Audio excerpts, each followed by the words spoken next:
Hi అండి. నమస్తే. Welcome back to our channel Divya natural food and vlogs. నేను మీ దివ్య. ఈరోజు నేను ఒక మంచి స్పెషల్ కర్రీతో మీ ముందుకు వచ్చానండి. అదేంటంటే మటన్ కర్రీ.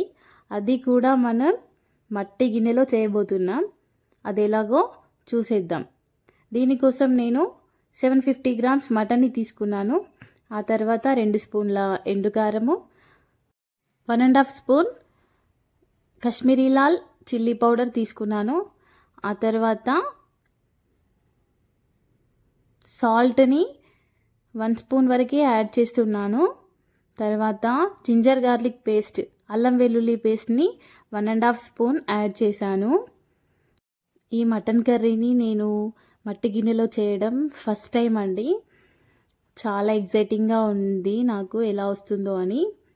తర్వాత నేను ఒక గుప్పెడు పుదీనాని యాడ్ చేశాను. తర్వాత ఒక స్పూన్ వరకు ఆయిల్ని వేసి ఆ తర్వాత ఒక కప్పు పెరుగుని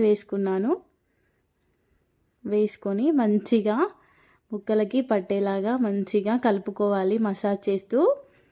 దీంట్లో నేను పసుపుని మర్చిపోయానండి. కలిపిన తర్వాత మళ్ళీ యాడ్ చేశాను. మీరు చూడండి. నేను ఇప్పుడైతే పసుపుని యాడ్ చేసుకొని మంచిగా కలిపేసుకుంటున్నాను. ఇదంతా ముక్కలకు పట్టేలాగా పెట్టేసి ఒక హాఫ్ అన్ అవర్ సేపు పక్కన పెట్టేయాలి. ఇప్పుడు మట్టి గిన్నెని స్టవ్ పై పెట్టుకుందాము. దీంట్లో నేను 5 పావుల వరకు ఆయిల్ని యాడ్ చేసుకుంటున్నాను.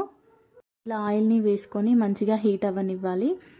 ఇది ఆయిల్ హీట్ అయ్యాక మనం హోల్ గరం మసాలా, లవంగాలు, దాల్చిన చెక్క, ఇలాచి, 2 బగారాకులని వేసుకొని ఒక చిన్న పచ్చిమిర్చి చీలికలు ఒక 4 వేసుకొని అలాగే ఒక గుప్పెడు ఉల్లిపాయ ముక్కల్ని వేసుకొని మంచిగా కలుపుకోవాలి. దీంట్లోనే మనం పుదీనాని కూడా యాడ్ చేసుకొని మంచిగా కలుపుకోవాలి. ఇది ఫ్రై అయిపోయాక మనం జింజర్ గార్లిక్ పేస్ట్ని కొద్దిగా యాడ్ చేసుకొని ఒక స్పూన్ వరకు పసుపుని వేసుకొని బాగా కలుపుకోవాలి. ఇవి మంచిగా ఫ్రై అయిపోయాక మనం మటన్ని దీంట్లో యాడ్ చేసుకోవాలి.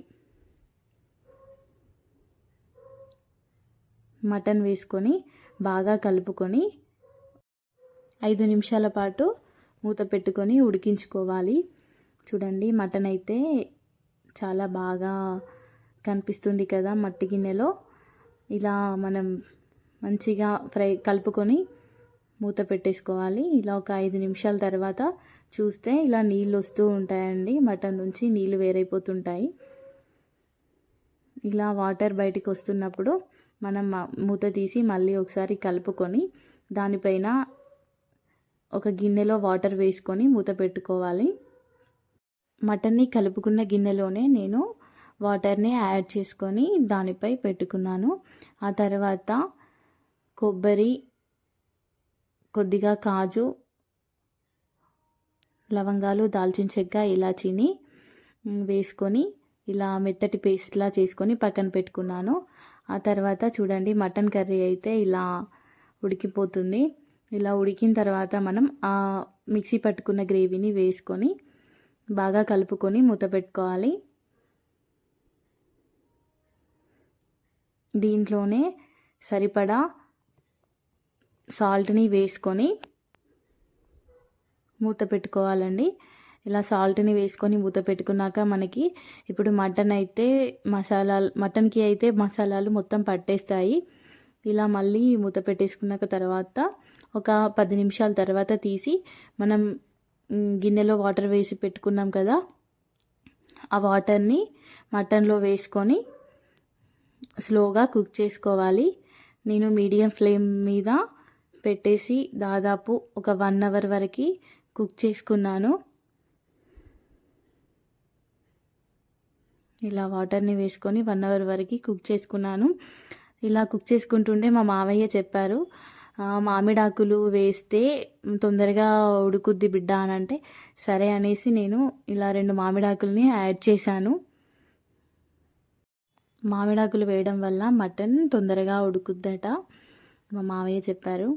ఇలా మామిడాకులు వేసేసి ఒకసారి కలిపేసి మూత పెట్టుకొని ఉడికించానండి. చాలా అంటే చాలా బాగా కుక్ అయిపోయింది మటన్. చూడండి ఇట్లా మనకి ఆయిల్ అనేది పైన పేరుకుంటున్నప్పుడు మనం మీట్ మసాలా, నేను ఎవరెస్ట్ మీట్ మసాలా ఒక స్పూన్ యాడ్ చేశాను. ఆ తర్వాత ఒక స్పూన్ ఇంట్లో చేసిన గరం మసాలా వేశాను. వేసి కొద్దిగా కొత్తిమీర యాడ్ చేసి మరొక 5 నిమిషాల వరకు ఉడికించి దించుకున్నానండి. చాలా అంటే చాలా టేస్టీగా మటన్ కర్రీ అనేది తయారైపోయింది. మేమైతే చాలా అంటే చాలా ఎంజాయ్ చేసాం. మీరు కూడా ఇలా ట్రై చేసి ఎలా వచ్చిందో నా కామెంట్ బాక్స్లో కామెంట్ పెట్టండి.